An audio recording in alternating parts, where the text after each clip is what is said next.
Okay, then let us start this lecture. I'm Tanmay Sharma, and I am a Prime Minister Research Fellow at Mechanical Engineering Department of IIT Patna. And I have been selected as a teaching assistant to conduct the tutorials for the NPTEL course IC Engines and Gas Turbines. So today in this course, we'll be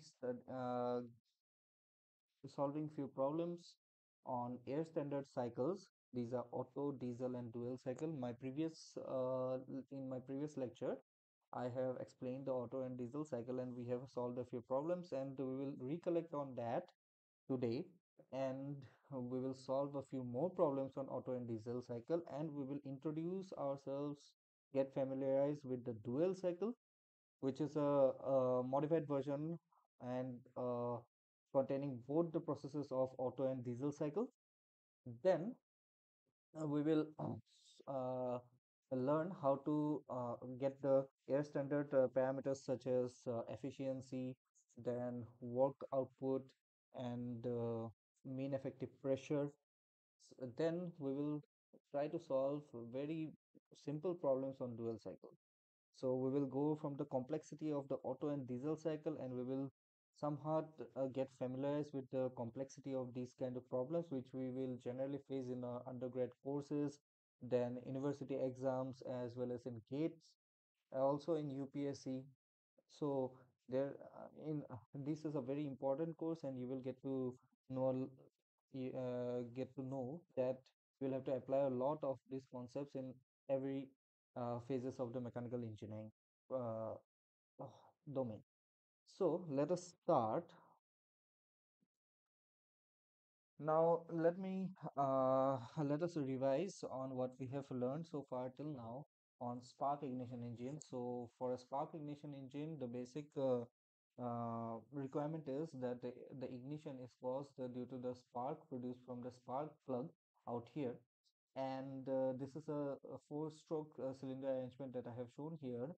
So here what happens is that the air fuel mixture will be sucked in into the cylinder through the inlet valve, and yeah, and finally, due to the lower pressure created inside the cylinder when the piston moves downwards from the top dead center to the bottom dead center, the it creates a vacuum, and that's why the air fuel mixture comes in. That's why you can see this is the actual process of the spark ignition engine cycle, and so you will see that 5 to 1 is the process wherein the suction stroke occurs. Then the piston it moves up, whereas the inlet valve and the exhaust valve both are closed. No air fuel mixture is able to come inside, nor the mixture which has come inside is able to go outside. So what happens is that it compresses the charge, and accordingly you will have a process 1 to 2, that is the compression. And actually it is considered as isentropic process, but that is not the case. In practical scenarios you will have heat losses, and also you need to extract the heat from the cylinder, because if the cylinder gets heated up, and the temperature of the cylinder is very high, then it may uh, cause some destruction in the cylinder, right? So that's why there are water jackets covering the cylinders, in order to extract some amount of heat, which is quite required for the maintenance issues.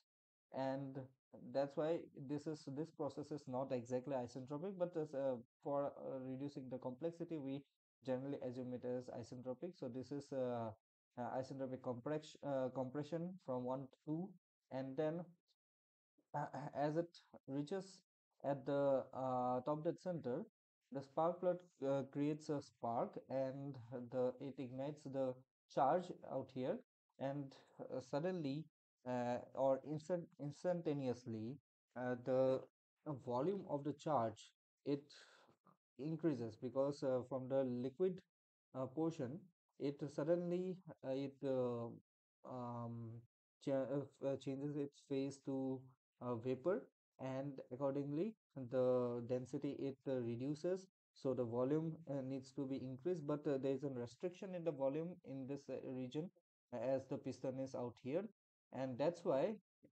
although the volume is not increasing, it increases the pressure, and 2 to 3 is the constant pressure volume heat addition process, 2 to 3.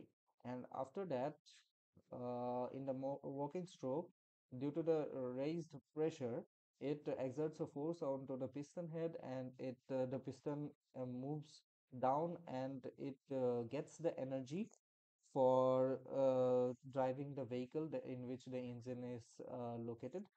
And after that, from 3 to 4, we have this walking stroke that is also considered as isentropic process, but in practical scenarios, this is not an isentropic process. And 4, at 4, when the piston head is at the bottom dead center, again, due to the inertia of this wheel, the crankshaft, the piston again moves up, and now the exhaust valve opens, and the gases are allowed to move outside through this exhaust manifold. And accordingly, you will find the process 4 to 5, this above process. So in order to expel the gases outside, the pressure here should be higher, and that's why you will find the process like this. So this is actually how the process looks like, but it is quite difficult to actually um, uh, thermodynamically estimate the performance of this cylinder. So that's why rather simple pressure to volume distribution is required, and this is the pressure volume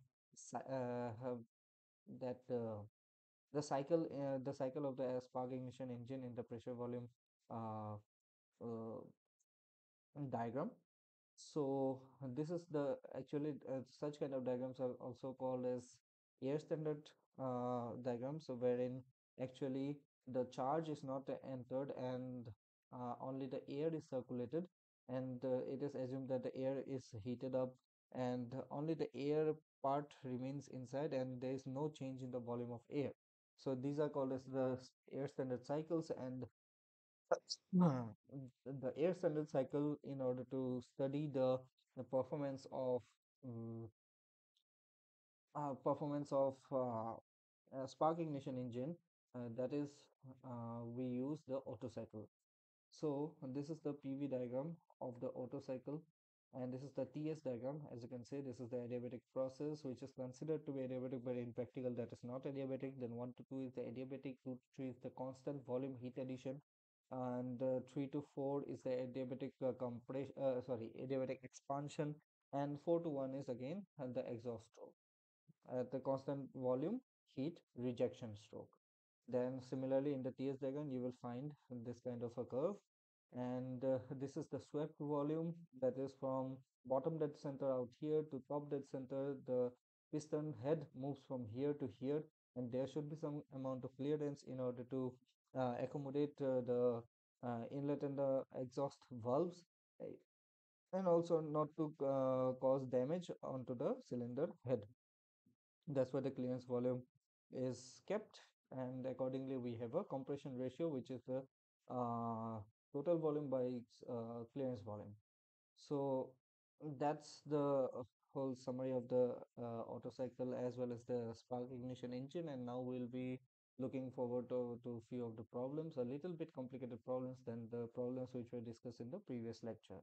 So before going on to the problems, let us first discuss about the mean effective pressure, which we will later refer to in the derivations of the thermodynamic relations of dual cycle. And also we'll be calculating the mean effective pressure uh, in the problems related to Otto cycle as well as the diesel cycle. So the mean effective pressure is the total work done divided by the volume displacement.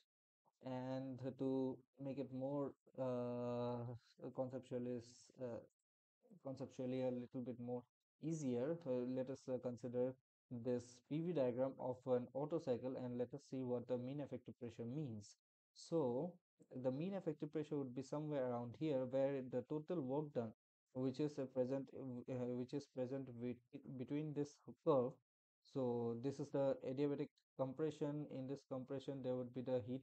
The uh, this amount of energy would be actually not used, rather means in the at 3 to 4 the adiabatic expansion, this amount of energy is that was totally available, but some amount of energy that is be, uh, below the curve 1 to 2, this amount of energy is used up to in order to um, compress the gas and doing other activities. So that's why this is not available. Hence, the net work done is the area covered under 1, 2, 3, 4, and this is the total work. And when we divide it by the volume displacement, that is the swept volume, we will get a constant curve around here, which is the mean effective pressure.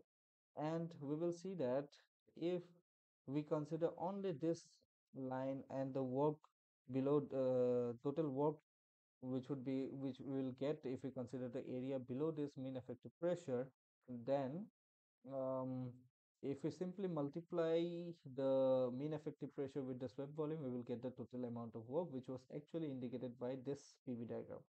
So that's the whole concept of mean effective pressure, and this entity actually means that higher the mean effective pressure, the lesser volume will be required to obtain the same work output.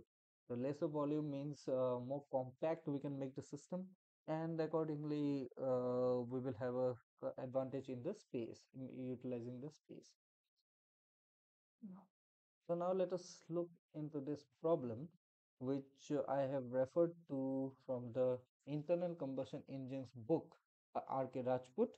All the problems that I will be discussing today would be referred from this book.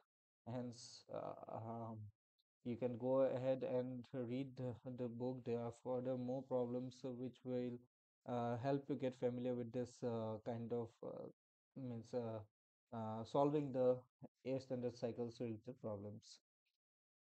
So the first problem is that an engine working on Otto cycle has a volume of 0.45 meter cube, pressure 1 bar, and temperature 30 degrees Celsius at the beginning of compression stroke. So the inlet conditions are given. At the end of the compression stroke, the pressure is 11 bar and 210 kilojoule of heat is added at constant volume. So we need to determine the pressure, temperature, volume at the salient points in the cycle, means all the points.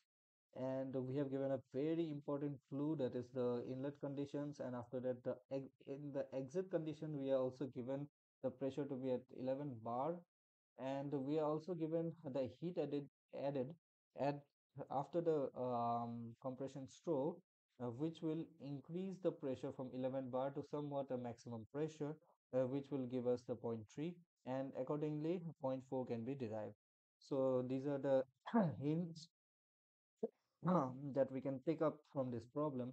So the second part is the percentage clearance, third is the efficiency, the fourth is the net work per cycle, fifth is the mean effective pressure as we discussed in the previous slide, and sixth is the ideal power developed by the engine if the number of working cycles per minute is 210. Right. So again, the assumption is the cycle is reversible, that we need to consider in an air standard cycle. So even though this statement is not given, we will have to assume it in order to measure the this engine performance.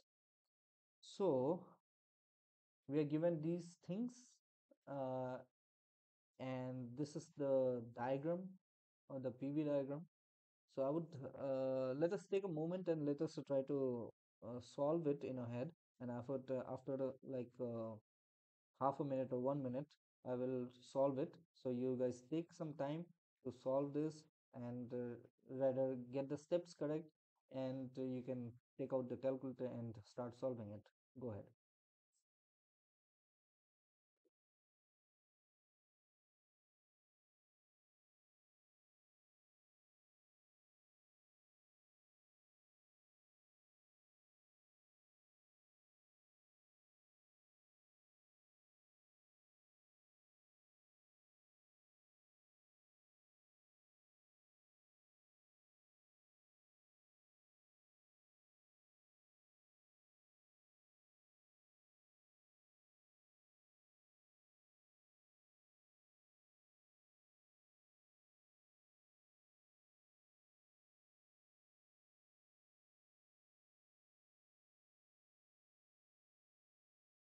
Okay then, so let us solve it now.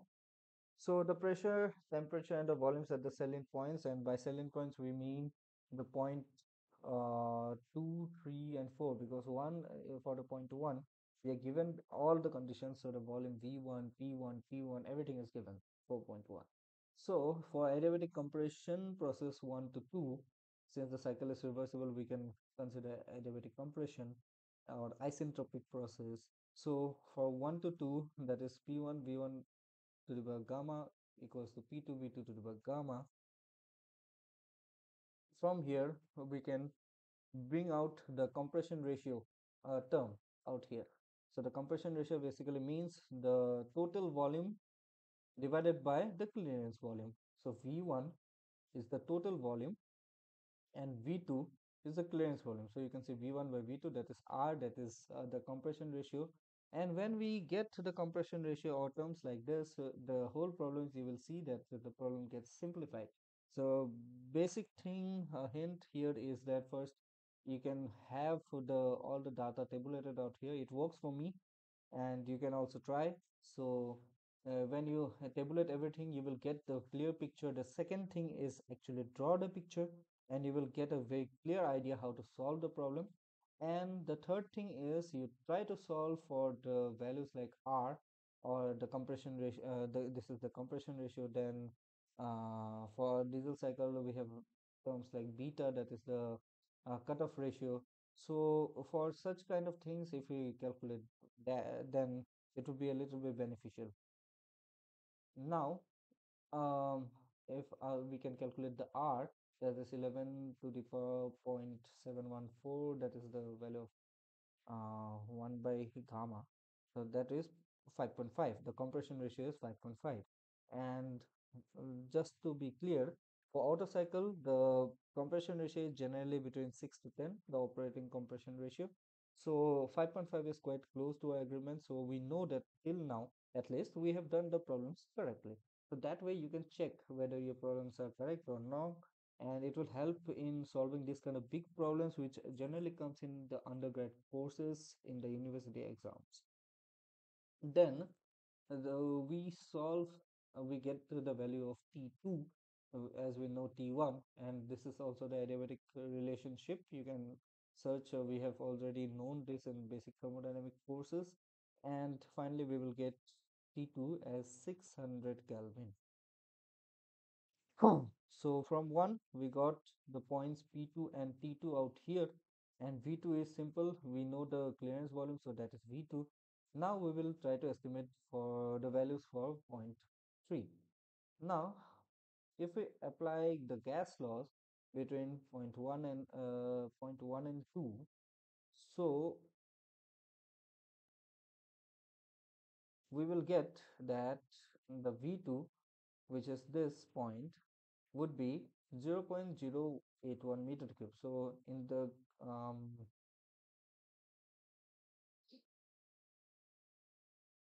so the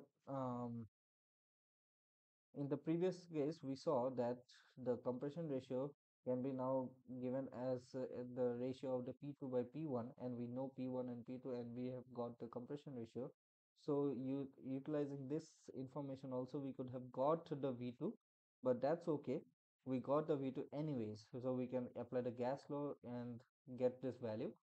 Then we need to calculate the heat supplied during the process 2 to 3, and that would actually lead us how much the enthalpy has been raised from 2 to 3 in order to calculate the states of point 3. So QS, it is given as 210 kilojoules. So ah, and the mass is actually can be given by P1 V1 divided by RT1, that is the ideal gas law. PV equals to MRT, right? So from that we can estimate the mass at this inlet condition, and we know since the cycle is closed, the mass will not change. Which does not hold true for practical conditions, because the inlet valve opens, close, and accordingly the inlet charge it comes in, the charge may be different in different case scenarios. Again, that is pushed away, the burnt combustion products are pushed away from the exhaust valve. Accordingly, there is a change in the mass within the system, and mass doesn't remain constant. That makes the system quite complicated, and we do not need a complicated system to measure the performance of the cylinder arrangement or the engine. uh, in order to eliminate these complexities, we just considered the air standard cycle, in which the air is flowing in a closed loop and the mass of the air is not changing. So the mass is out here. We can get it 0.5717 kg. Then we put it in this formula. We will get CV. We know for air that is 0.71. You can memorize these terms, right? Then from here, the T2 we know, and the amount it raised the temperature, the T3, we'll get it from here. That is T3 equals to 1172 Kelvin, right? So for the next part, that is the constant volume process 2, 3, we also consider, we need to find the pressure, right? So we got the temperature, we need to find the pressure. So the pressure can be directly given from this constant volume process law, and that is the isochoric process expression. And P3 we will get 21.48 bar out here, right? So we got the pressure, temperature of the state 3, and the volume we know, since it is a constant volume process, though it would be same as that of the point 2. So that is 0.081 meter cube. Next, we analyze for this process, that is the adiabatic expansion process 3 to 4, and for that also we use this expression which we know. Then we calculate the P4 since we know P3, and we also know V3 and V4 because V3 is equal to V2, V4 is equal to V1, and the ratio between V3 by V4 is actually can be related to the compression ratio out here. You see, that is 1 by R, and accordingly you will get the value of P4 to be 1.97 bar. I'm sure that you all have got this value. And then T4 by T3 equals to V3 by V4, that we know, and uh, due to the since it is an adiabatic process, then we calculate the ratio, the value of the ratio, and eventually we will get the value of T4 to be 591.8 Kelvin. Also, the V4 is equal to V1, and since it is a constant volume heat rejection process, or the process in which the exhaust gases are moving out to the exhaust manifold. So, uh, so that is V4 equals to 0.45 meter cube. Right? The percentage clearance, by this we mean Vc divided by V stroke. So the entire stroke, that is the percentage clearance. We will get this value by V2 divided by V1 minus V2. So V1 minus V2 is the stroke volume, the volume which is displaced by the piston. And multiplied by 100, we will get this value as 21.95%. So this amount of, this percentage of the space inside the cylinder is the clearance. Then we will calculate the efficiency, but before that we need to go know the heat rejected per cycle is given by this. So that is 106 kilojoule. If we know the heat addition, heat rejection, so we do not need the values of work input and work output, because this is a cyclic system, and you know by thermodynamics first law that the integral of work done is equal to the cyclic integral of work heat transfer within the cyclic system, right? So for that, we just need to know the heat rejected and heat input, which is already given 210. Accordingly, we will find the A standard efficiency of the cycle as this. But again, if you know this is an Otto cycle, if you are well versed with the formulas of the Otto cycle, you can directly use the this formula, which is only containing the value of the compression ratio. So by that also you can calculate it. So alternatively, you can do this, and also you will get 49.5%, which should be true. So you see, anyways you do, since it is a thermodynamic process, you will get the same answer. Then mean effective pressure, as we discussed previously. Again, net work per cycle, so that can be also calculated from there itself. Um, the mean effective pressure is actually PM divided by work done divided by V swept, and the work done can be calculated by QS minus QR, heat supplied minus heat rejection. So you will see if this is an engine, then some amount of heat is coming inside, and some amount of work is done, but entirely the whole work cannot be done. So otherwise it would be a perpetual motion machine, PMM. So we do not have that kind of machines available, so it will have to reject some amount of heat to the sink, and accordingly there is a term efficiency, otherwise all the machines would be 100% efficient. That is not possible. And so the work done can be calculated from there, and the mean effective pressure is 2.818 bar. And if we know the mean effective pressure, we can directly multiply by the volume swept, and we can also get the work done. So either ways, you calculate the work and then mean effective pressure, or first the mean effective pressure, then the work, and it's up to you. Then power developed P, so that is the work done per second. If we need the term like per second, we have to consider what is the speed of the shaft of the engine, or speed at which the cycle is being completed. So the work done per cycle into the number of cycles per second, that would give us 364 kilowatt. That is in watt. So before moving on to this next problem, I would like to see if anyone has joined. So nobody has joined out here. Okay, then let's go out. So in example 3.14 of this book, this is another problem, like show that the compression ratio for the maximum work to be done per kg of air in Otto cycle for upper and lower limits of absolute temperature T3 and T1 is given by this. So we need to show this. So if we need to obtain the maximum work, okay, per kg of air between the upper and lower limits of absolute temperature. So T3 is the upper limit, T1 is the lower limit, and in order to derive the maximum work, what should be the compression ratio? So that we need to show that this is the expression for it. And so this is the maximum work for this. If it get into terms like maximum, so you will have to be pretty sure that we need to somehow deal with derivative of the terms, and if we can find the derivative, if we can equate it to zero as a function of some other parameter, we can get the threshold of that parameters. So that's the cue from this problem, the maximum, right? So that's how we will have to first get the expression of work. So the work is given by heat supplied minus heat rejected, that is CV T3 minus T2. So CV, this is constant volume, heat heat addition.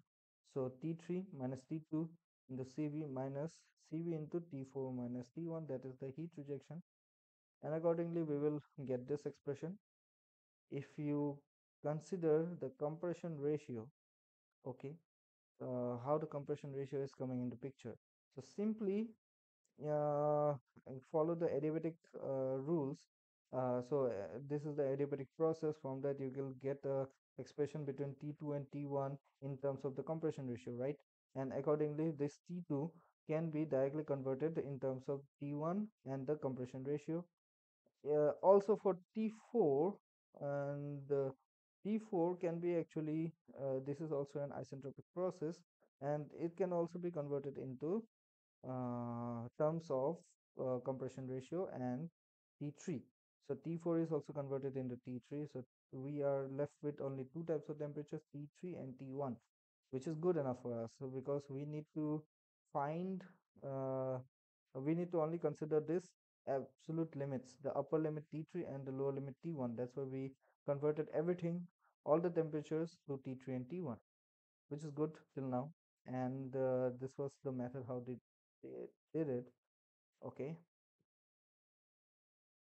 Now, the expression is a function of R. When T3 and T1 are fixed, the value of W will be maximum. So if it is maximum value, then obviously with respect to the compression ratio, so that the derivative if we take, that should be equal to 0. And accordingly, if you find the derivative of this expression, you will find this, which is again equal to 0. And now you'll find a particular value like T3, expression like T3 in T1, having T3 and T1, and eventually you will get this ratio.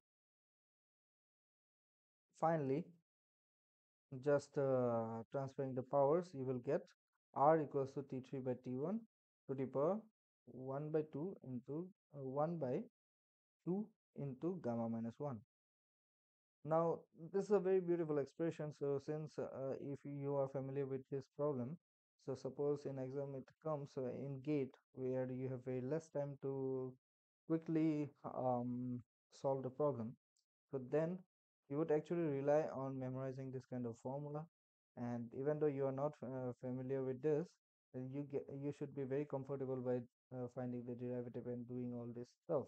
That doesn't take much time, but if you are very much have the practice, and I think you will get the flow, you get the gist. The next part of the problem actually says that determine the air standard efficiency of the cycle when a cycle develops maximum work with the temperature limits of 310 Kelvin and 1220 Kelvin and the working fluid is air. What will be the percentage change in efficiency if helium is used as working fluid instead of air? Okay, that's also an interesting thing. If we change the working substance, what would the effect, right? Then the cycle operates between the same temperature elements for maximum work development. So that is quite related to the previous case. And since the maximum work is derived and you know the formula right now, you can directly apply this formula right now. So I will give you like 30 seconds and for you to solve this problem, just think on how to solve it.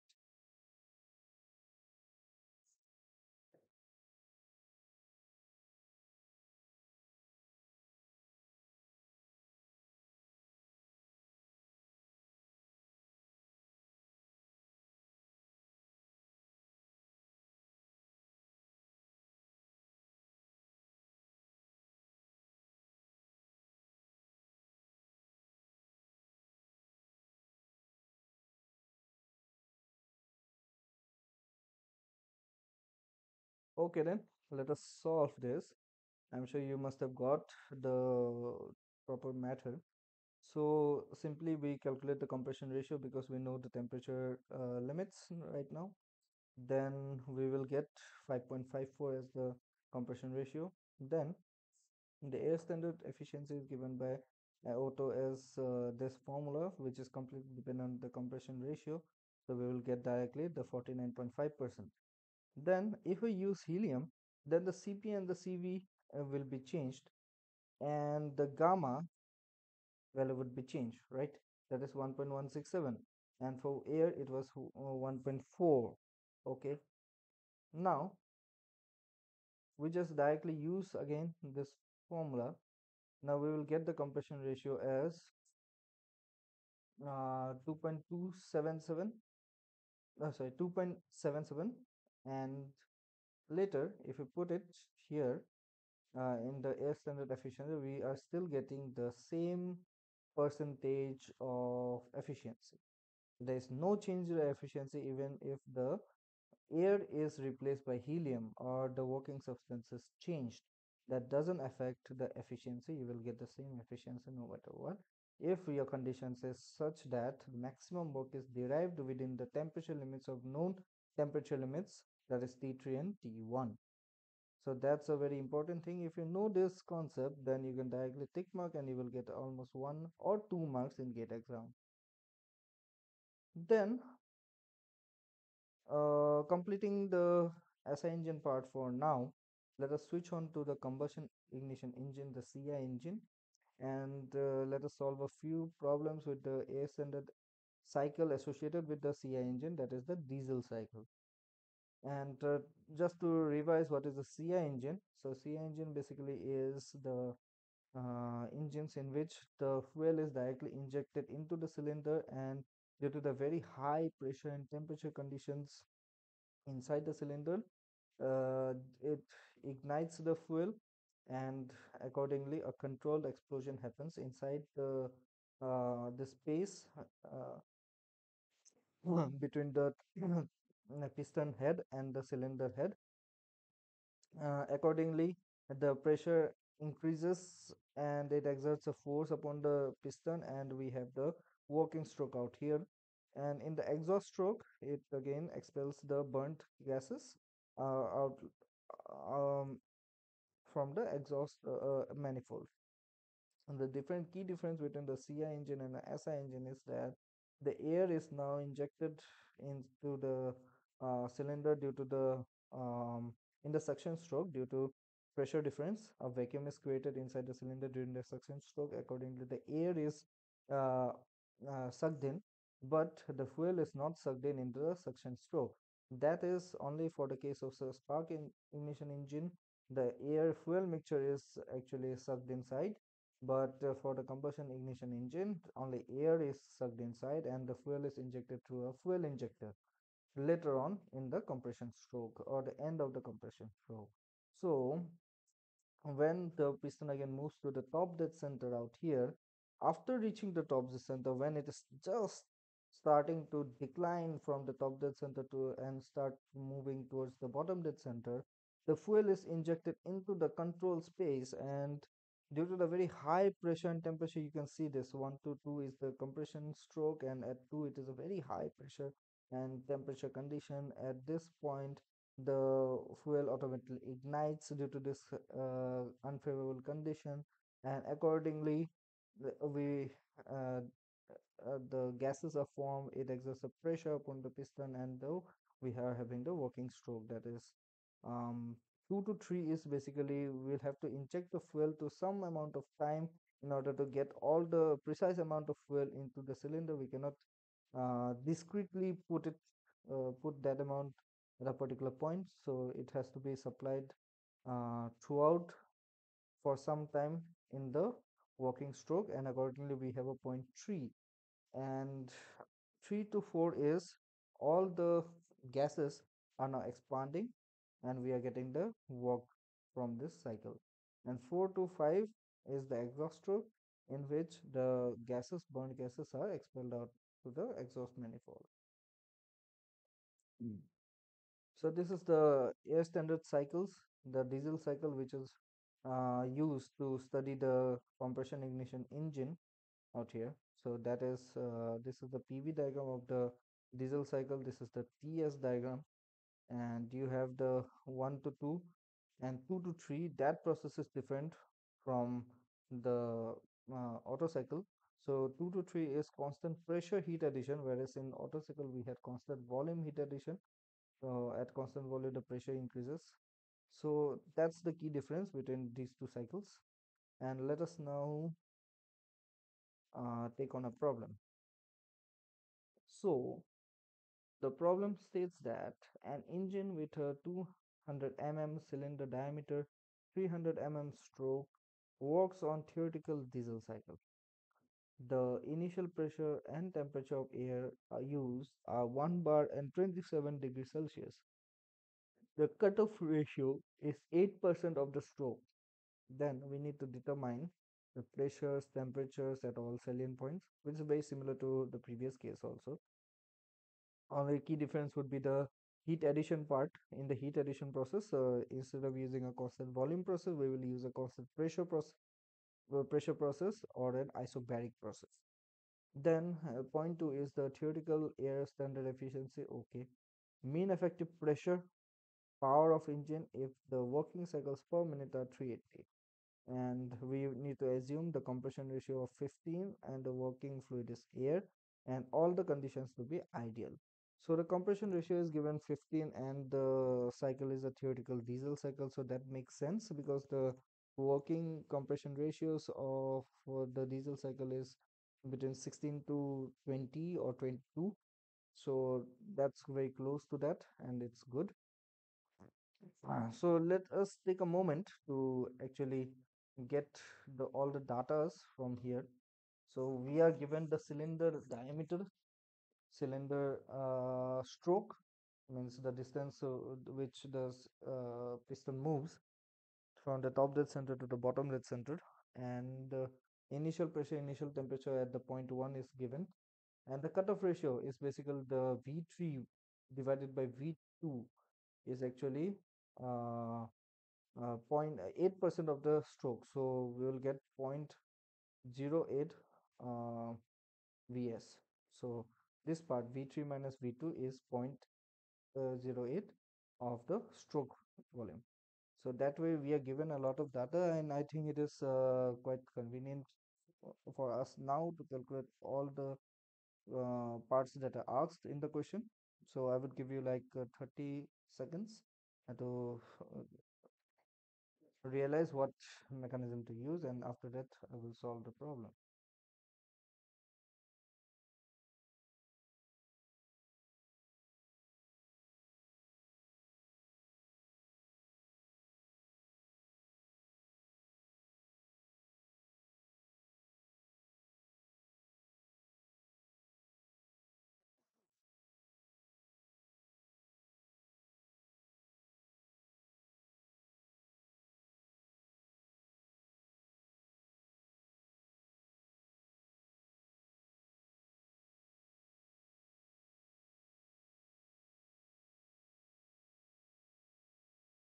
Okay, then let us go ahead with the problem. So first of all, let us find all the pressure and temperatures at the salient points, and the stroke volume is given as the Vs 4 pi by 4 d square L, because this is the cylinder in the cylinder geometry, and that is the volume which is displaced by the piston during the strokes. Then we will have to find V1 in order to find the this compression ratio. So V1 is actually the summation of the stroke volume and the clearance volume. So this entire thing is V1. So Vs plus Vc, and so Vs is given as Vs divided by R minus 1.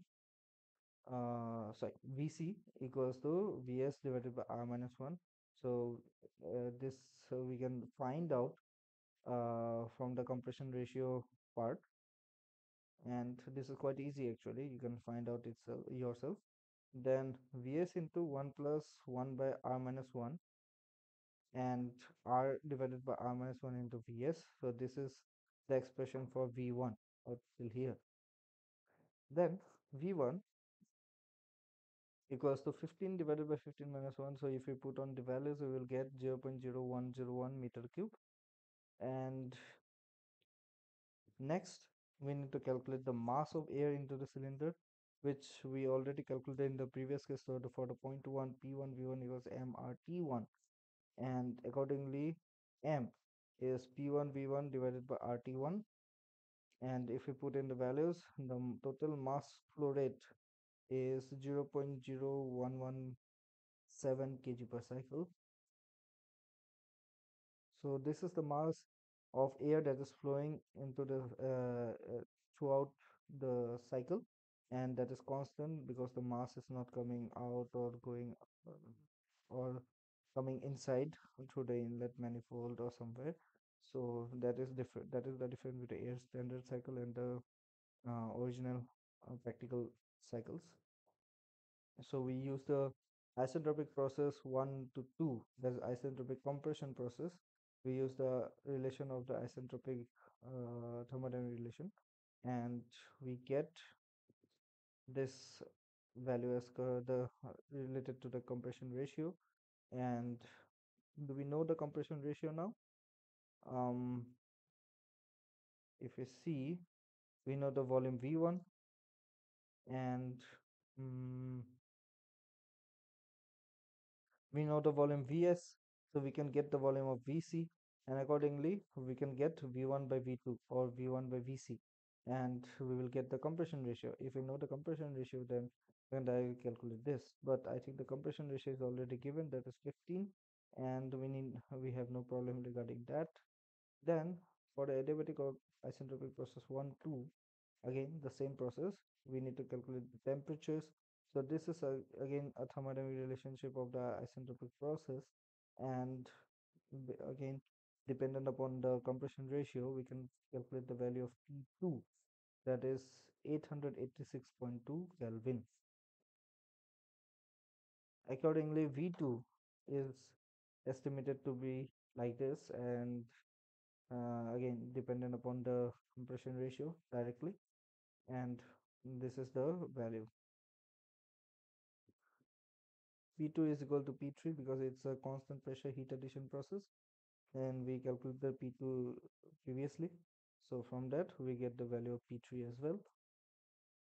Then the cutoff ratio is actually given by rho minus 1 divided by R minus 1. So based on that, we need to calculate the rho. The rho or the cutoff is we can get as rho equals to 2.12, and V3 is equal to rho into V2. So that's the ratio. Rho is the ratio of V3 divided by V2, and we get V3 equal to this.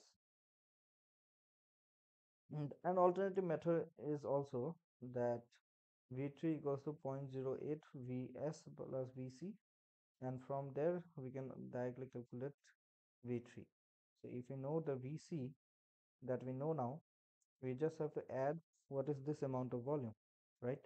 So that is 0.08 of stroke volume, that is also given. Accordingly, we will get the same exact answer. Then for the constant pressure process 2, 3, that is V3 by T3 equals to V2 by T2. We can now calculate the value of T3, which gets to be 1878.3 Kelvin. And for the isentropic process 3, 4, this is the expansion process. P3 V3 to the power gamma equals to P4 V4 to the power gamma, and for that process itself, we can find P4 equal to 2.866 bar. So the this value V3 by V4, so V3 by V4 can be evaluated equal to R by rho. Oh, sorry, V4 by V3 equals to R by rho. Inverse is the V3 by V4, and eventually you will get this value 7.07. That's R by rho. So 1 by that value will be equal to this ratio, and eventually we will get 2.866 bar, the value of P4. Then for the isentropic process P4 T3 equals to V3 V4 to the power gamma minus 1. Accordingly, we will find the value of P4 to be 858.38 Kelvin. So you can pause the video anytime, just to, if you do not you are thinking that you are not able to make up for the pace, so you can pause, you can watch at your length, at your luxury. Then V4 equals to V1 because this is a constant volume heat rejection process, so that is 0.0101 meter cube. Then the air standard efficiency is based upon the gamma value, R that is the compression ratio value, rho that is the cutoff value, V3 by V3 by V2, and eventually if we know all these values, we will just plug in into this equation, and we will get the efficiency around 59.8%. Then the mean effective pressure can be given by this formula which we had derived in my previous lecture and also in the lecture of the NPTEL forces. So if you directly plug in and just to recollect, the mean effective pressure is the work done divided by the volume displacement. If you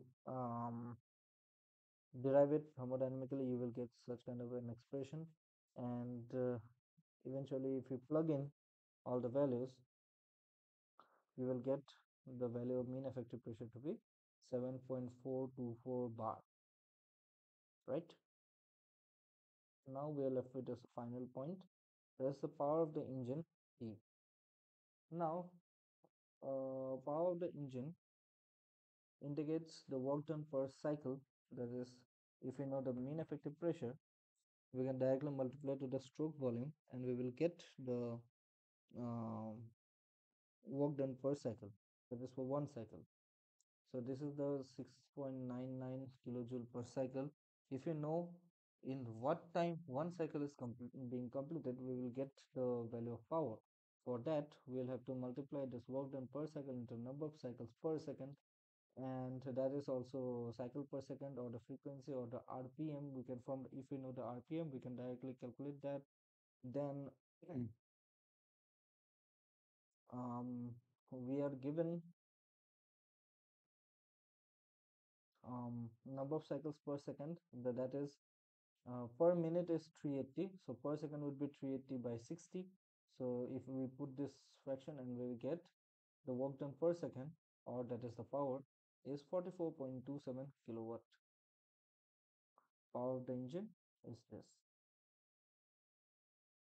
Now let us come to our next problem, which was asked in the UPSC in 1996. Okay, so in UPSC exams, this kind of big problems come, and you will have to solve it very patiently. Also, you will have to solve it a little bit quickly. So it would be very useful if you can remember all the relations and everything, but that is not possible at sometimes. So you will have to figure out a smart way of doing that. So the problem speaks the volume ratios of compression and expansion for the diesel engine as measured from an indicator diagram are 15.3 and 7.5 respectively. The pressure temperature at the beginning of the compression are 1 bar and 27 degrees Celsius. Assuming an ideal engine, determine the mean effective pressure, the ratio of maximum pressure to mean effective pressure, and cycle efficiency. Also find the fuel consumption per kilowatt hour if the indicated thermal efficiency is zero point 0.5 of the ideal max efficiency and the mechanical efficiency 0.8 and the calorific value of oil is 42,000 kilojoule per kg. And this is a very good problem. Assume for air we know all these values, so even though it is given, we should be knowing all these values. And so we are given these things. So this is a diesel engine, and uh, volume ratio of this compression and expansion are given. So V1 by V2 is given to 15.3, V4 by V3 is given to 7.5. The inlet condition are given P1, T1. The thermal efficiency is given to be 50% of the air standard efficiency. Is very good. We need to only calculate the air standard efficiency from this air standard cycle, and then we can directly get the thermal efficiency of the actual cycle. Then the mechanical efficiency is 0.8. The mechanical efficiency can come from lubrication, friction, wear, then um, yeah, friction and parasitic losses also. So in order to drive the spark plug and everything, we need some energy. So this part of energy is given to that. Accordingly, we will have a mechanical efficiency. So again, let us take 30 seconds and try to solve this. And eventually, when we get it, I will again explain the solution of this problem.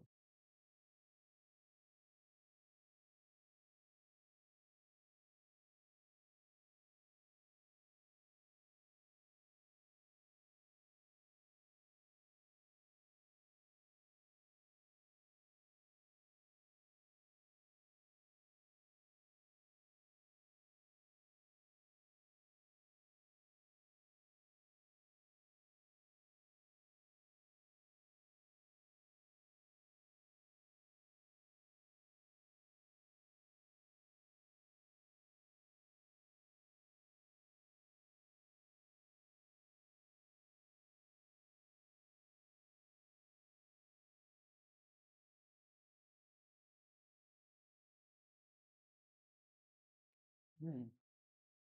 So first we calculate the mean effective pressure, which is, for that we actually need the work done, the heat added, and the heat rejected.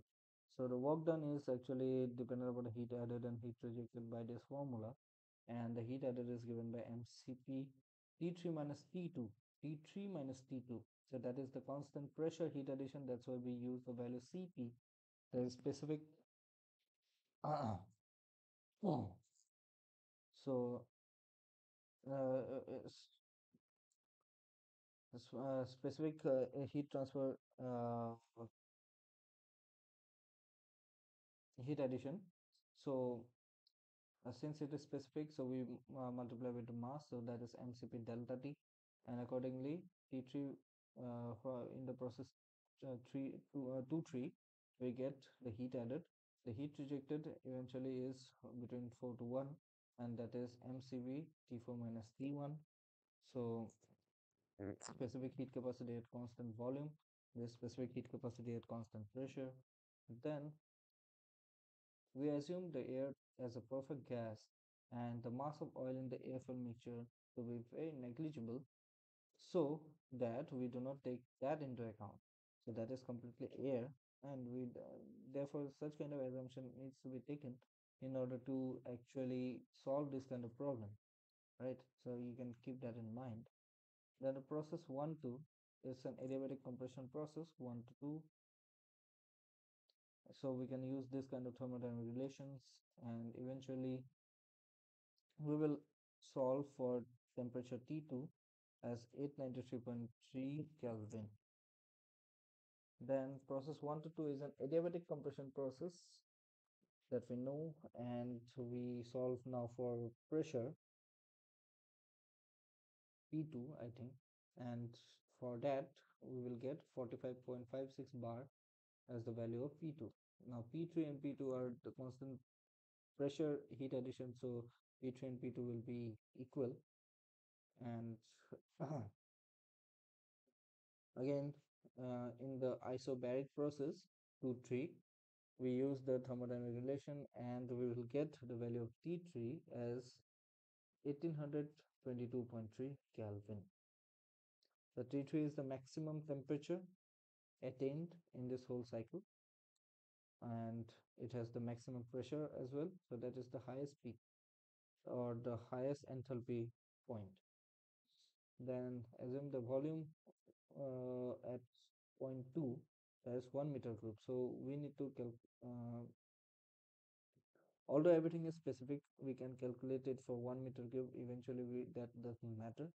So just we need to take out the steps. We assume that to be 1 meter cube, and the mass of air involved in the process is m equals to P2 V2 by RT2, that is ideal gas equation. We can again get the terms like V4 by V3 and V3 by V2 in terms of the compression ratios and the expansion ratios given, and eventually we'll find that the mass is 17.77 kg if the volume at point 2 is considered assumed as 1 meter cube, which we have done. Then in the adiabatic expansion process, we can use this relation to find the value of T4, that is T4 is 813.8 Kelvin. The work done now can be calculated from mcv delta T minus mcv delta T, because this is heat addition at constant pressure, that is mcp delta T. Then heat rejection or heat lost outside, so that is mcv delta T. And this heat rejection is the total enthalpy of gases which is expelled out from the exhaust manifold or from through the exhaust valve. So that could have been used if we can utilize the whole of the enthalpy such that the temperature of the gases can be brought down to the atmospheric level or the ambience. Then we would have used up the entire energy, but now we are not. The combusted materials are still hot, and we are not able to utilize the temperature or the thermal energy of those burnt products. So that's why there is a heat loss, and we have to account it for the work done, because that is not compensating for the work done. Then if we put in the values, we will get this is as uh, uh, 10,035 kilojoule. So you must be wondering that 10,035 kilojoule, that is a very huge amount of work done. How can it be really possible for the engine, right? But we have considered the volume to be 1 meter cube. Just imagine how much 1 meter cube will be. It's a cube of 1 meter by 1 meter by 1 meter. Generally, engines of that size is not found anywhere. The volume, the volume is very small. We have already seen the previous problems. So we just have to ease down our calculations. In order to easing down the calculation, we have considered as 1 meter cube. But again, 1 meter cube volume does not exist. So the work done would be very much lesser than this particular value, and you need not get worried about it.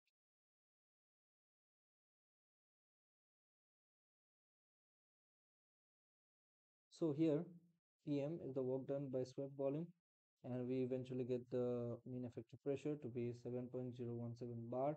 And you will see the assumption that we made of 1 meter cube to make our calculation convenient, it would get um,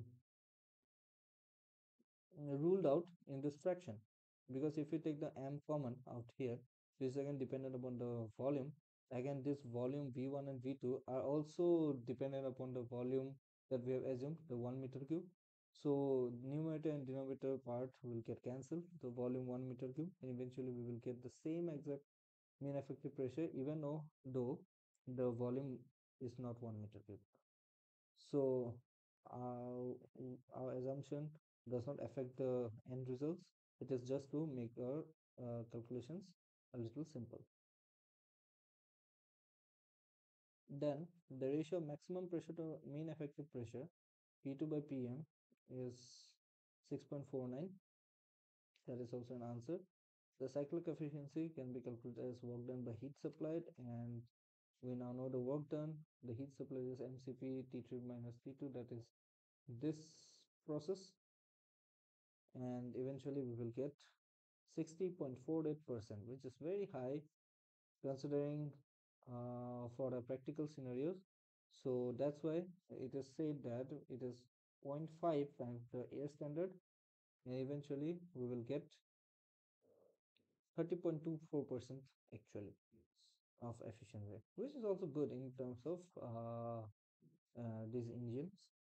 Then that is indicated, this part is the thermal efficiency or indicated thermal efficiency, but the brake thermal efficiency is, which is actually indicating the amount of work which was available in the wheels, rather not in the crankshaft just after the connecting rod.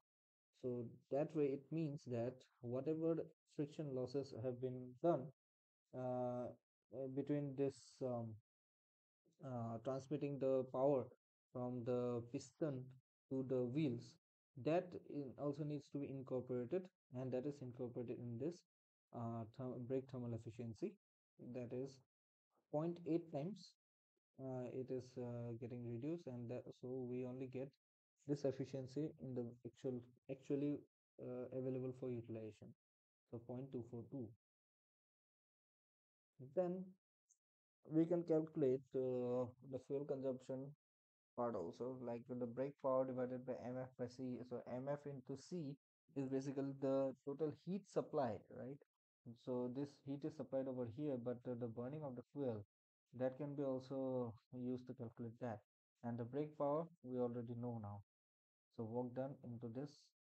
So accordingly we can calculate the uh, so what we have considered is that the brake power is 1 kilojoule. Why?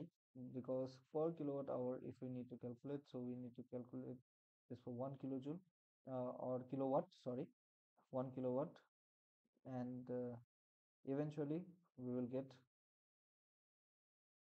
the value of mf, or the mass of fuel required. So that is the kilojoule per kilowatt of per kilowatt hour, or the per kilowatt hour. So that is unit of work done. So per this much work done, we need 0.354 kg of fuel. Now, before going into the concept of dual cycle, let us talk a little bit on the different slopes and how we can arrange that uh, in a TS diagram. So this is actually important because we are dealing with constant pressure heat addition, constant volume heat addition. In the dual cycle, we will be considering both constant pressure and constant volume heat addition. And if we do not know how these curves actually look, or how these processes are actually drawn in a TS diagram, then that would be a little bit difficult for us in the analysis, right? So that's why let us study about the slopes of isochoric and isobaric process. Isochoric means volume constant, isobaric means pressure constant. So for these kind of processes, so we can have a thermodynamic relation like dq equals to du plus p dv. U is the internal energy, q is the heat uh, transfer, heat energy transferred, and no, that is the total heat energy, and pdv is the work done, and the work done is such that the pressure is constant and the volume it changes, but for isochoric process the change in volume is zero. So that way pds equals to cv dt plus 0, and accordingly we will get the slope of the process, isochoric process, dt ds equals to t by cv. So DTDS actually means the slope of a particular process in the TS diagram, with T in the y-axis, T in the y-axis, and S in the x-axis, right?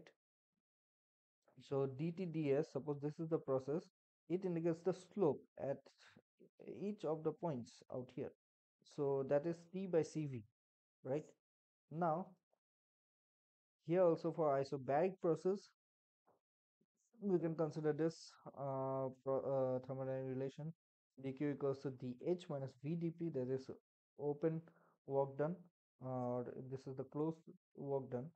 So for this is dh, h is the enthalpy, and for enthalpy this is cp dt, and for open work done vdp, the pressure is constant. So that's why this part will become 0, and eventually we will get the slope at constant pressure to be T divided by Cp. Eventually, if we take the ratio of the slopes, that is the for a constant volume process by constant pressure process, we get that the pressure process, constant volume process, the slope of the constant volume process is always greater than the slope of the constant pressure process. That's why you will see that if you have the same initial conditions, then this red color line is the V constant, and the blue color line is the P constant line, or the isobaric line and the isochoric line. So you will find in the dual engine you will have both kind of systems and you may get confused. So that's why I thought of introducing this to you. Although this is very common, we have already learned this in a thermodynamics class, right? So that's why this is just a recollection of the concept. Now moving on to the dual cycle, the dual combustion cycle. So in the dual combustion cycle, we are having 1 to 2 as the isentropic compression. Then 2 to 3 is the constant volume heat addition. 3 to 4 is the constant pressure heat addition. 4 to 5 is the again isentropic expansion of the gases. 5 to 1 is the constant volume heat rejection. So here the heat is added in two ways, that is at constant volume, at constant pressure, and eventually in the TS diagram you will see. So interpreting at the PV diagram it is quite easy. But interpreting at the TS diagram you will find that it is a little bit difficult, and you will see that this is 1 to 2 is isentropic process, isentropic compression. 2 to 3 is having this kind of curve, that is volume is constant or constant volume heat addition. Then 3 to 4 is pressure is constant or constant pressure heat addition. and you will see the curve like this. And now you know why the slopes are a little bit different of these two processes. Then 4 to 5 is constant, is isentropic heat reject sorry isentropic expansion process, and 5 to 1 is constant volume heat rejection process. So advantage of such kind of cycle, dual combustion cycle, is that more time is available to the fuel for combustion. So the heat is varies from 2 to 3 as well as 3 to 4, and you will see in a cycle it has having a higher time to get combusted. So the combustion occurs generally when the fuel is injected into the engine cylinder before the end of the compression stroke. So here the fuel is injected, and generally what happens is that in such kind of system, in engines, there is a hot spot present inside the cylinder, and accordingly in the spot actually acts like a spark plug kind of thing. It imparts a very um, high thermal energy to the fuel, and it ignites the fuel, and eventually on even if the fuel is added at constant added through an injector, you will have heat addition in constant volume as well as constant pressure. So because of the lagging characteristics of the fuel, this cycle is invariably used for diesel and hotspot ignition engines. So you see, more time is introduced, and for such kind of cycles, generally the fuel used is diesel or the fuels which are actually taking more time to get combusted, because here we are actually giving more time to get combustion. So now I will play a video which will actually explain how the dual fuel process engine acts on gas with gas.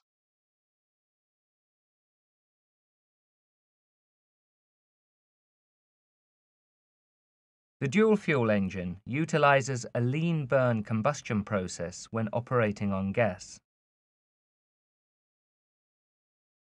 Here, the gas is mixed with air before the intake valves during the air intake period. After the compression phase, the gas-air mixture is ignited by a small amount of liquid pilot fuel. This pilot fuel is pressurized and fed into the cylinders by a small common rail system. Combustion is fast, and after the working phase, the exhaust gas valves open and the cylinder is emptied of exhaust gases. The inlet air valves open when the exhaust gas valves close, and the process starts again.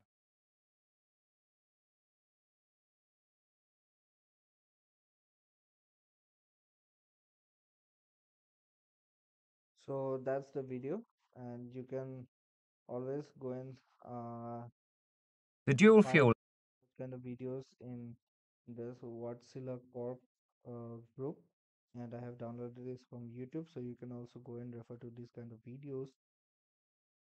Is will be focusing how to derive the other thermodynamic parameters such as um, uh, air standard efficiency, work done, mean effective pressure.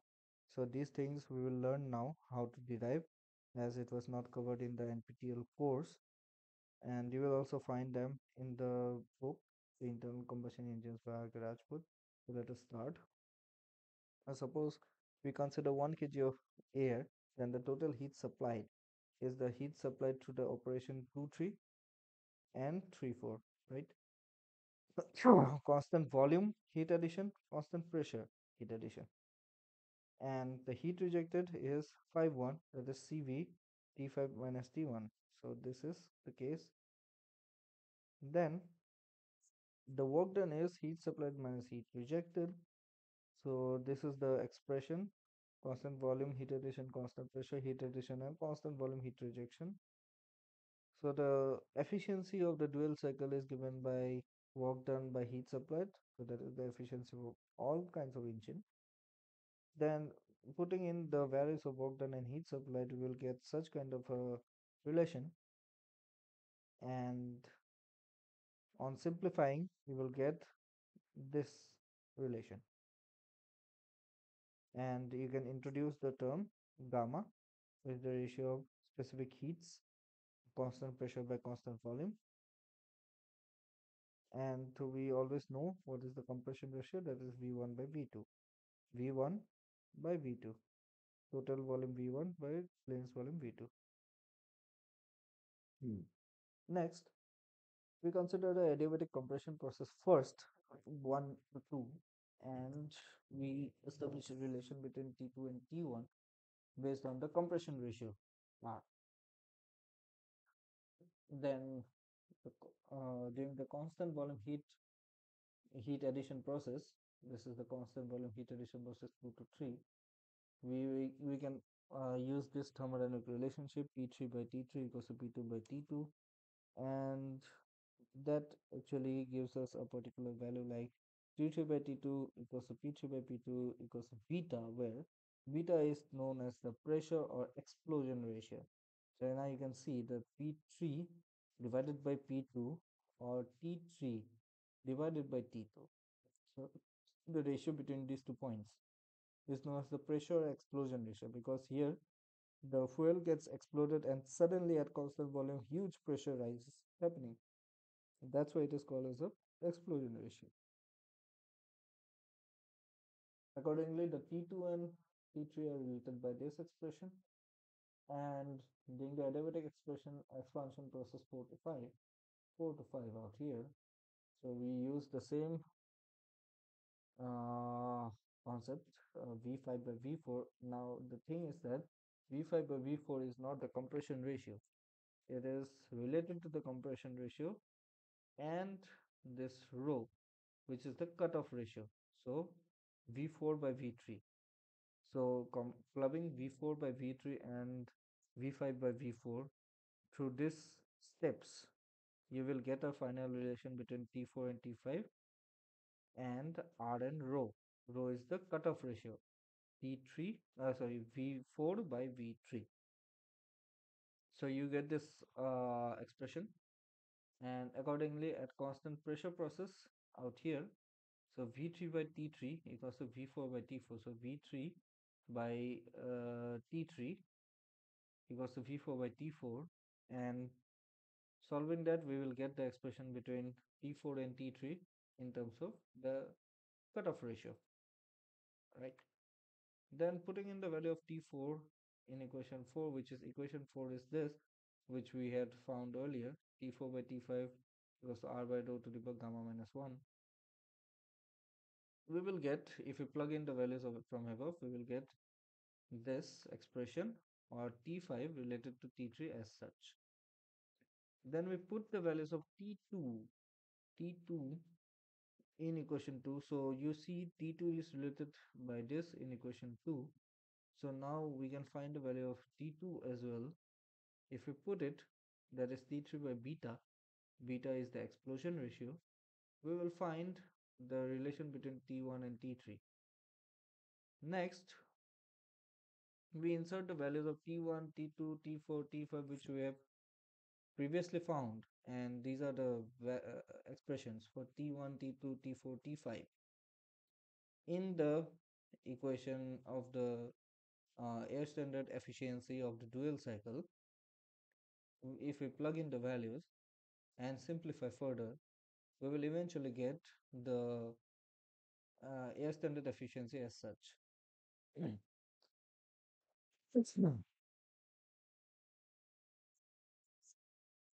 Now, the work done is actually given by P3 V4 minus V3. So this is V4 minus V3, our constant pressure heat addition. Then P4 V4 minus P5 V5 divided by gamma minus 1 between 4 and 5, that is the expansion process, and the work which is done on the system during the compression process 1 to 2. This is work done by the system. This is also work done by the system, and here the work done is done on the system. Accordingly, the work done is defined as such. Then, if we simplify the things, so what we have done here is that we have converted this V4 into V3, V5 into V3, then V2 into V3 because V2 and V3 are the same, V1 into V3. So V1 and V3. So accordingly, if we can convert everything, we will get that all the V are now in terms of V3, also here V3, which is now quite easy because we are getting into one term. And finally, we also have to account for the pressure. So the pressures can also be related, like if we divide by P4 V3, we'll get P5 by P4, then again here P2 V3, so P1 by P2 out here. Now we look from the PV diagram and exploit our expertise in the thermodynamic relationship. So from the thermodynamic relationship, we will get this kind of expressions between P5, P4, P2, P1, then P3 equals to P4, V2 equals to V3, and V5 equals to V1. I'm sure you will get this. That's not an issue. Also, we have used this kind of relationship in our previous problems, so you should not find any difficulty. But even if you do, you can always refer back and see how these formulas come by. Then we plug in these values into the expression of W, and eventually, if we simplify, we will get the work done as a function of P1 V1, which is this inlet condition, compression ratio R, beta is the explosion ratio, gamma, which is for air, is 1.4, or it's a ratio between the specific heats of the working fluid, specific heat of at constant pressure divided by specific heat at constant volume. Then rho, so rho is the cutoff ratio. So you find what are the dependencies of this work done, and it's a quite long formula, we know that, and it is somewhat shorter than both Otto cycle and the diesel cycle work done formulas. Now mean effective pressure is actually given by the work done divided by the volume displaced by the piston, right? So W divided by V1 minus V2, and accordingly if we solve and simplify, we will get the mean effective pressure as this. So I think this step will also be very clear. Eventually, we have now covered the problems, means the derivations of the dual cycle. Let us now try to solve a few problems which will help us get familiar with the expressions that we have just now derived. So an oil engine working on the dual combustion cycle has a compression ratio of 14 and an explosion ratio obtained from the indicator card is 1.4. So what is an indicator card? So actually, if you have there is um, a device by which if you there's a pen and there's a mechanism of a clock mechanism, so clock and gear mechanism, and if you draw your pen through the curves of your PV diagram of the engine, so it will directly give you the value of the work done, because it has some calibration constant, and through this calibration constant you can directly get the work done. So from the explosion ratio is actually obtained by the indicator card is 1.4, and the explosion ratio means P3 by P2, right? If the cutoff occurs at 6% of the stroke, find the ideal efficiency. Take gamma for air as 1.4. So the compression ratio R is 14, explosion ratio beta equals to 1.4. If the ideal or dual is actually given by this expression, which we know by now. Now we are given the rho is the cutoff ratio, then rho minus 1 by R minus 1 is actually 6 by 10. So this part 6% of the stroke, right? The cutoff occurs. So uh, eventually we will get the cutoff ratio or V4 by V3 equal to this, and we do not need the V4 V3, we just need the compression ratio. Gamma we know, beta, do we know beta? um, Explosion ratio we know, so we know beta. Rho we didn't know, now we know. So we have all the values. So if we plug in all the values, we will get the efficiency as 61.4%. So that was the first question. The second question is the swept volume of a diesel engine on dual cycle is 0.053 meter cube, and clearance volume is 0.00035 meter cube.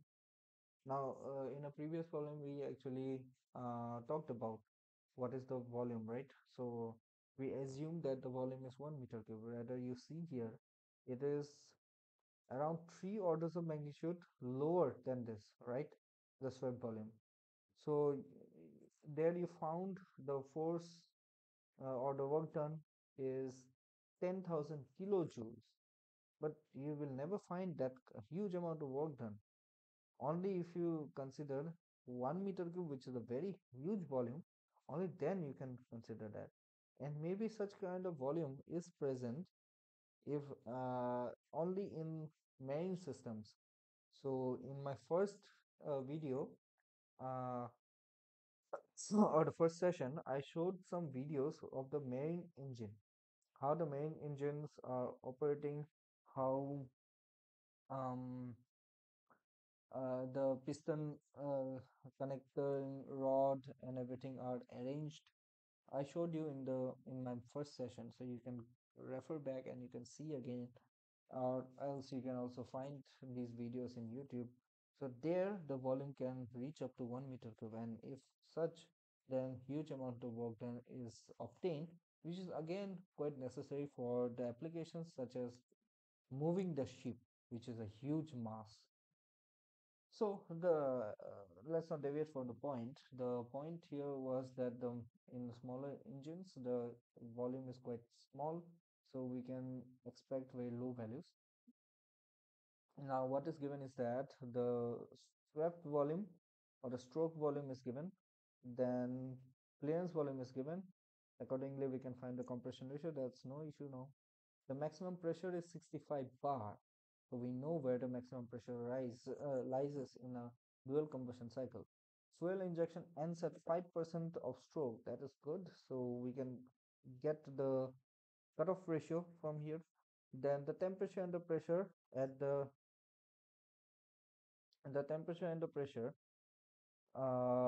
start of the compression are 80 degrees Celsius and zero point 0.9 bar. So the starting conditions are given. Determine the air standard efficiency of the cycle. So we can take gamma of air as 1.4.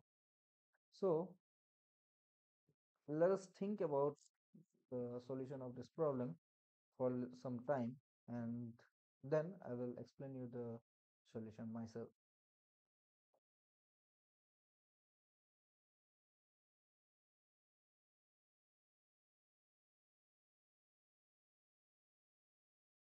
To help you with, this is the diagram out here, and here you can try out new things. We are given, you can just think of what things we are given and what we need to find out. Eventually we'll get a very good solution strategy.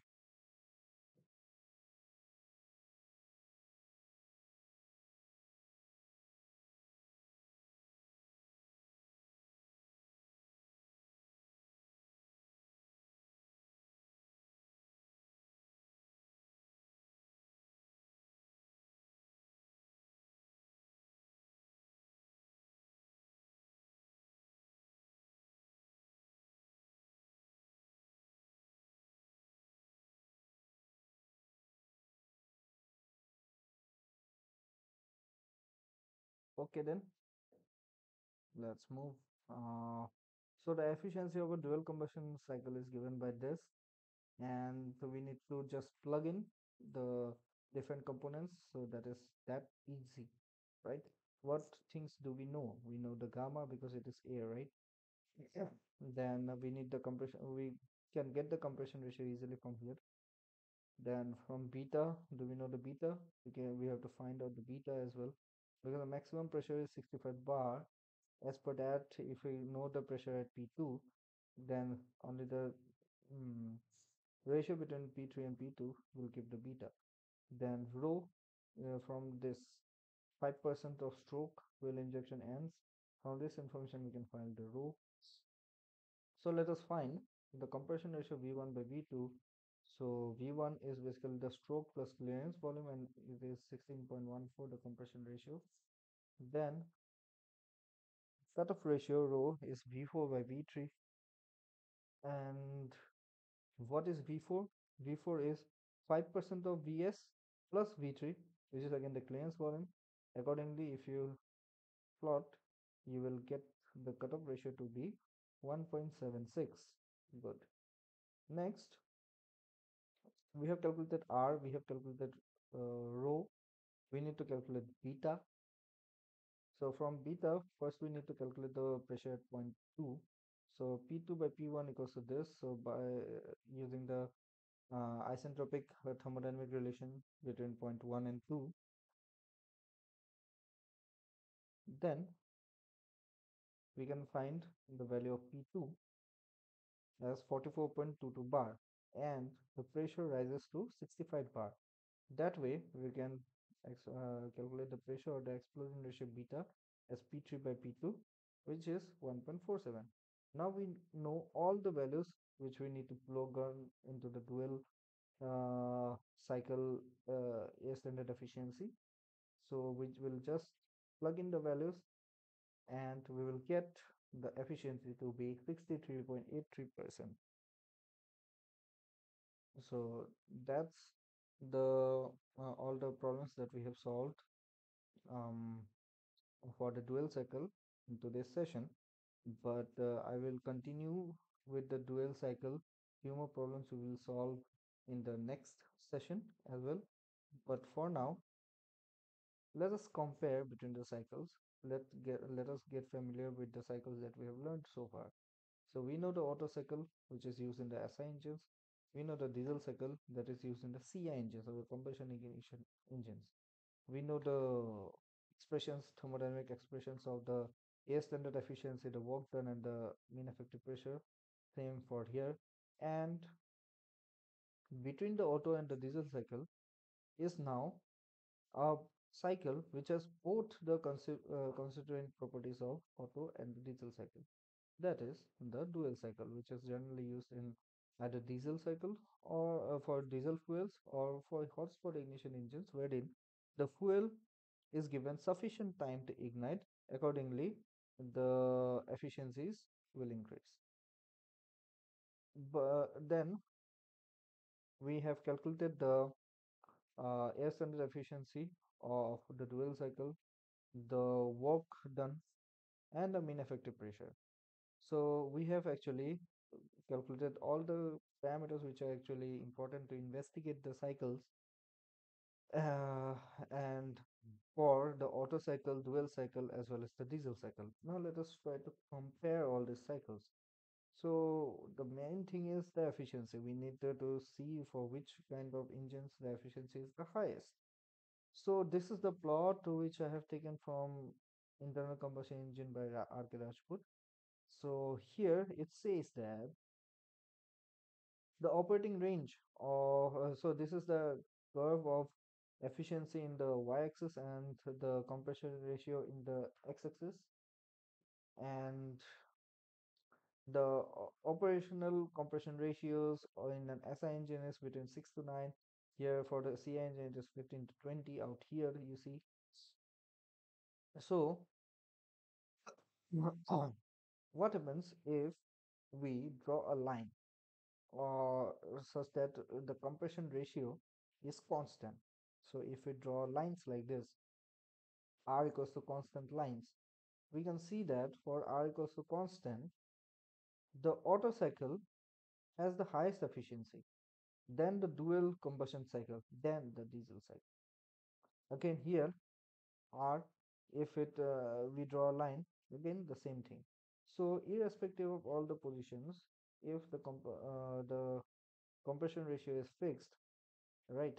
So then we can be assured that the Otto cycle will have the highest efficiency, diesel cycle will have the least efficiency, and the dual cycle will have the efficiency in between. Now, for the same compression ratio, how will the curve look, right? So you can see here the curve will look like something like this.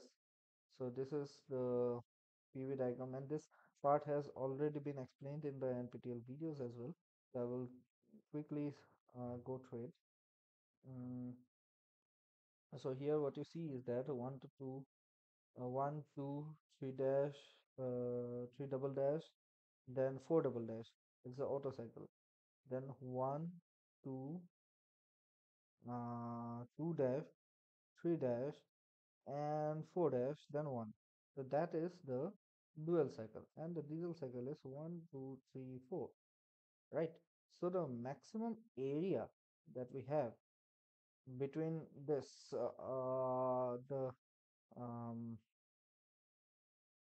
the indicator diagram, PV diagrams, then we will see that is the amount of work being done. And also if we compare in case so in that case of work being done, we see the Otto cycle has the highest work being done. And if we compare in basis of heat rejected or supplied, then the heat supplied will be within this curve. Heat rejected is all the same out here. So you can see clearly the heat rejected part the is same. The heat supplied part decreases when we move from Otto to dual then to diesel. Accordingly, the efficiency will also vary as Otto greater than dual greater than diesel. Then, if we consider maximum pressure and temperature, like this is the maximum pressure line and the maximum temperature is around 3, then if we constrain it out there, then we will find that 1, 2, 3, 4 is the Otto cycle, 1, 2 dash, 3 dash, 3 and 4, that is the dual cycle. Then 1, 2 dash, 3, 2 double dash, 3 and 4 is the diesel cycle. So you see the maximum area is being covered inside the diesel cycle. And also if we see in the case of heat rejected and heat supply, we'll find that the heat rejected curve is constant for all, almost constant for all, whereas the heat supplied is varying, and the heat supplied is like for the diesel cycle it is 2 double dash to 3, 2 double dash to 3, that is the heat this added. Then area under the 2 dash 3 dash 3, 2 dash 3 dash 3, that is the heat supplied for um, dual cycle. Again 2 to 3, that is the heat supplied under the Otto cycle. So if we compare with that, we'll find the eta diesel is always higher. Eta Otto cycle has the least efficiency, and dual cycle is somewhere between. So this is where, and this is how we compare between the cycles. And that was all for today's session. In this session, if we summarize, we revisited the concepts of Otto cycle, diesel cycle. We solved a few problems of Otto cycle, diesel cycle, a little complicated problems than in the previous session. Then we visited for the first time the dual cycle. We learned how to derive the parameters like air standard efficiency, work done, and mean effective pressure for the dual cycle. Then we solved very basic problems of dual cycle, which I will continue with a little complicated problems in the next session. Then we compared between the three cycles that we have learned so far, and we wanted to see if we constrain between different conditions, what will be the changes in the efficiency between these cycles. So that part we have covered, and that is the end of today's session. Thank you and have a nice week, and we will meet again same day, same time in the next week. Thank you. Bye bye.